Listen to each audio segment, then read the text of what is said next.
Welcome to Digital Asset News. Take the top stories in cryptocurrency and digital assets and break them down in bite-sized pieces. Today, I want to do a quick video and just talk about how it is not the end. And I just want to go over a couple of quick news stories that has been going on the last week to 2 weeks, sometimes a little bit longer, just to see exactly where we are. And there's going to be things that we're going to talk about, like little pieces of FUD here, where the US seizes $2.3 million in Bitcoin and how they actually did that. A statement by former President of the United States, Donald Trump, as he says Bitcoin is a scam. And those are just two of the recent ones. But I want to remind everybody about, first of all, how we line up as far as like where we are now and the past, and actually where we're going in the short to long term. And I want to just talk about some of the good things that have been happening throughout the entire world, globe, as far as like India, El Salvador, Paraguay, all the way down to Mexico, even the great state of Texas that I live in, and all the great things that are happening around the world for crypto and digital assets. And we'll get into all those things. And then finally, I just want to ask the question, when all these prices go down, what do you do? What do you do yourself? So we'll get into all those things, but first take a look at what's going on in the market and why we're doing this video today. Today, it is just one of those extremely red days. I mean, we're down to 1.4 trillion, which sounds kind of ridiculous when you say that. When I say that aloud, it's kind of weird. The market is down to only $1.4 trillion. I can remember just 3 or 4 months ago when we were all celebrating because we had broken that all-time high of $1 trillion market cap. And here we are complaining. We're like, shoot, we went below 2. And now we went below 1.5. And here we are at 1.44 trillion. Was anybody under the disillusion that this was going to be super easy, where we would just put our fiat money into and then everything would just go to the moon and we'd have no turbulence, especially with this year being, I think, one of the biggest years that will ever be in crypto as far as mass adoption? I don't think that's how it works. Actually, I'm 100% sure of it. And this is just one of those videos you're going to watch and go like, okay, I get it. So let's see how bad the action is. Well, I can tell you right now, Bitcoin's might go below 30,000, just might. And then we're down almost 12%. Ethereum's down 14%. Binance, everything's down mostly double digits. Everything holding for even single. That's kind of weird to say. Is anything even holding single digits? No, it's all massively down, except for Theta Fuel. Congratulations, T-Fuel holders, myself included. And yeah, that's about it. So yeah, not a great day for the crypto market. So let's take a look at some of those things which cause us to have fear, which cause us to have uncertainty, and which cause us to have doubt, otherwise known as FUD, and see exactly what's going on. So first up, this is a story that we covered briefly yesterday. US seizes 2.3 million in Bitcoin paid to Colonial Pipeline hackers. This is all about ransomware. And you heard this, you're going to keep hearing this again and again and again about how it's weird because people will talk about how awful it is that all these criminals use cryptocurrency and digital assets to do these ransomware. Bitcoin is the end all be all and bad guy stuff. Well, first of all, before Bitcoin, everybody just used the good old American dollar. Cartels used it. Terrorism used it, terrorists used it, people who were, just the unscrupulous out there and doing the wrong things, they were all using the dollar. Let's just call a spade a spade. So when people say, Bitcoin it makes it easy. No, it doesn't. Here's an example. So the first thing I will say is we covered this briefly, but the real question was, how did they recover these funds? I'll get to that in a second. So this is what happened. The Justice Department on Monday, yesterday, recovered 2.3 million in crypto ransom paid by Colonial Pipeline Company, cracking down on hackers who launched the most disruptive U.S. cyber attack on record. Deputy Attorney General Lisa Monaco said investigators had seized 63 Bitcoins, now valued at 2.3 million. Well, I bet last week was probably worth a lot more. And to finish up, an affidavit filed on Monday said the FBI was in possession of a private key to unlock a Bitcoin wallet that had received most of the funds. It was unclear how the FBI gained access to the key. So at first glance, when people look at this and they say, hold on, wait a second. Are you telling me that the US government can at any time just get a private key, unlock anybody's account, and then take all their crypto and digital assets? I thought you said they couldn't do that. And when people read this and hear about this, they don't know they have no idea. First of all, they have no idea what Bitcoin and crypto is. And that's the reason why that thing that spins above my head all the time, danteachescrypto.com, that's the reason why I made that website. And I made it 100% free. So anybody could go there and learn. I don't care if you are in North America, South America, if you're in Bangladesh or Sub-Saharan Africa, 100% free is 100% free. If you have a mobile phone and an internet connection, and it doesn't have to be great, then you can go to Dan Teaches Crypto and learn all these things. So again, when we're talking about these things, people are like, oh, well, I don't understand what it is. That just means that the government can crack it. That's not what happened. So here's what happened. This was actually retweeted by Caitlin Long, and it's from Adam Back. Adam Back, Bitcoin OG, says Bitcoin was not hacked. No Bitcoin wallet was hacked, nor is it even known to be possible. Ransom hackers used a rented cloud server. FBI got a subpoena and took control of it and recovered coins. That's it. Pretty simple, right? And you can read the whole thing as it goes through here. And Adam lays it out exactly in more detail what happens if you need more detail. So that makes a lot of sense. So my big thing yesterday was like this. You can't have it both ways, okay? You can't say that, oh, Bitcoin is awful and it's going to lead to more ransomware, and then go, oh, wait. But the government can hack it. So, whichever way you go, it doesn't matter. It's bad either way. No. That's not what it is. So when people talk about this, make sure you send them this article and just say, no. It was a rented server. This is how Bitcoin works. Nodes, decentralization. Go to danteachescrypto.com. Teach you all everything you want to know about it. And that was just one part. And the second part came from this. Donald Trump said that Bitcoin's a scam. All right. So this was in a Fox News interview, Fox Business. He says, Bitcoin, it just seems like a scam. I don't like it because it's another currency competing against the dollar. And somebody had said, they go, I didn't hear him say anything except that Bitcoin's currency. That's fantastic. And that is what he said. He's really saying that Bitcoin is a currency. He goes, but I don't like it's another currency against the dollar. I want the dollar to be the currency of the world. That's what I've always said. And then just as a recap, in 2019, he said he was not a fan of crypto. And then in a tweet, he had said at the time, crypto was facilitate unlawful behavior, including drug trade and other whatever. So same thing that we hear again and again and again and again. So that's never good when you hear a former president of the United States say that the asset that you are investing in is a scam.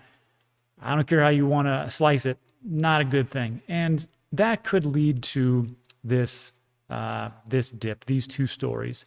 And then, but you have to remember, this is probably the most important part. Doesn't matter the stories that come out. It's not directly related to those stories. Usually what people will do is some people will panic and they'll sell. But a lot of people, and this was my thesis of always why when people would tell me, but Rob, you don't understand. The institutions are coming in and they're going to stabilize everything, and you just don't get it because you're just shell-shocked from 2017. I told everybody the same thing I'm going to tell you today. As long as there is greed and manipulation and whales and uncertainty, this will always be volatile, and people will always sell to enrich themselves. And that's exactly what is happening here. So when you see these FUD articles, yeah, there can be some panic sellers, but on the flip side, you're going to see people just go, you know what? I think people are going to sell a lot. I'm going to sell. And then they sell. And then there was a nice little death cross as far as like TA is concerned, technical analysis coming out. And I'm actually going to be on Alex Mascioli's show. We'll talk about how things are just kind of breaking down. And it's totally breaking down, and we're going lower. So before we all lose our minds, relax. It's going to be okay. If you're new here, just take a look at the people around you that have been here for a while. It's a great community. Welcome. Not a big deal. Do I know what's going to happen tomorrow? I don't know what's going to happen tomorrow. I don't even know what I'm going to have for dinner tonight. But I can tell you in the long run, things usually work out pretty well for crypto. If you take a look at Bitcoin in the very beginning, I mean, I remember reading stories about people were celebrating when Bitcoin hit $1 because they were so excited that it was on par with the US. They were like, they couldn't even believe it. Like, that's amazing. Then when it went to $100, people lost their minds. And then it crashed down. Then it went to 1,000, and it crashed down again. Then it went to 20,000, it crashed down again. Then it went to 60,000, it crashed down again. Where do you think it's going to go? So if you just look at history, it's a decent indicator of what things are going. Speaking of history, let me show you a little something. So this was from Raoul Pal at Real Vision. And what he does is he lays out a pretty good case. He just overlaid from the Bitcoin price from 2016 and May 2016 to 2018 when we had that massive run up. And he overlaid that, or he put that in the background, the blue lines. And the white line is the Bitcoin current price. And you see how it kind of matches up, which is kind of weird because in May 2021, when we were doing pretty well, we had a nice little peak and then it went sideways and then it dropped off towards the end of May and then in June. I wanted to blow this up even more so and just tell you, see really how close we are. Look at this. This right here is May. In blue, that's, what is that? That's May 2017. Make sure, yeah, May 2017. And then over here is July 2017. In blue. In white, we have May 2021. And then we don't have July 2021 yet. But as you can see, if we just cut this in half, this would be considered June. We were actually pretty high in June, if you want to really take a look at it, as compared to what happened before. Then there was a big drop off. And this is, if this is June, then this would be June 15th. And then this yellow line will be July 1st. Let me see. Oh, sorry. So the first, you can't see my arrow, my cursor. So that first white dotted line where it says June, big red arrow, that's June 1st. The second white dotted line next to that, that is June 15th. And then the final yellow dotted line, that's July 1st. So if you look at this, we're probably going to go down again.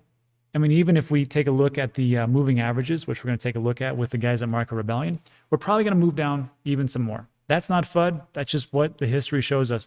Am I 100% sure? No, I'm not 100% sure. But if it does go down, just so you're mentally aware, okay, it's going to go down. If we look at the past, but what happened after that? That's a good question, Rob. Well, this is what happened. We bottomed out. I mean, a lot of people got out, and those people that got out are probably kicking themselves now because they didn't enjoy that massive run up in 2017 when it went from like $1,000, $1,500 all the way up to 20,000. And this is what we're all here for. But again, we could see another peak up to 80,000, crash down to 67,000, and then run it up all the way to 100, 130, 150. This is not investment advice. This is investment opinion. Don't take my word for it. This is just the way I see things. So there is that little piece. And I'm going to skip over to the last part here. So when this happens, and we'll get into the good stuff, but when this happens, you have to remember, what are you going to do about it? I'll tell you what I did today. You know what I did? I woke up at 2 a.m. because I couldn't sleep for some reason. Something was wrong. Obviously, it was the market. And I saw how much it was going down, and I bought. I bought Bitcoin. I bought Voyager. I bought StormX. I bought some other ones. I forgot which ones I bought. But they were just so low. I'm like, huh, sure enough. I've already bought. This is like my 5th dip I've bought. I'm actually running out of money. So hopefully things work out. But again, if we look at things in the past, I can see it. So the question is, what are you going to do when things start to bottom out? Are you just going to be like, wow, that's going to bottom out? Like this, like my man Diesel Kane says, I really hope Bitcoin drops to 10,000 so us peasants can try to get it in the market. Here's my thing. I bet even if it drops down to 10,000, people will be so fearful. The majority, they won't buy it. They won't buy it because they're like, oh, either it's going to be too risky for them, or they think it'll go down to 5,000. It'll go down to 1,000. It'll go down to 100. And before you know it, it just shoots up again. So get in where you fit in. Try to find those spots. That's what I do, not financial advice. And that's where I'm coming from. So if we take a look at that and all those great things, let's take a look at some good news in the past. Well, just real quick, the Reserve Bank of India, they came out and they made it very clear that nobody's banning anything as far as crypto. And they're going to try to incorporate that into their country. So that is a huge news for India. If this would have happened in 2017, we would have already rocketed up. On top of that, El Salvador president announced his plan to declare Bitcoin a legal tender. another country, well, a country, excuse me, I think the first is going to say, yes, we're going to say Bitcoin is legal tender and is a currency, and they're going to give people who want to move there permanent residency for all you crypto holders, and I believe no capital gains tax. Interesting.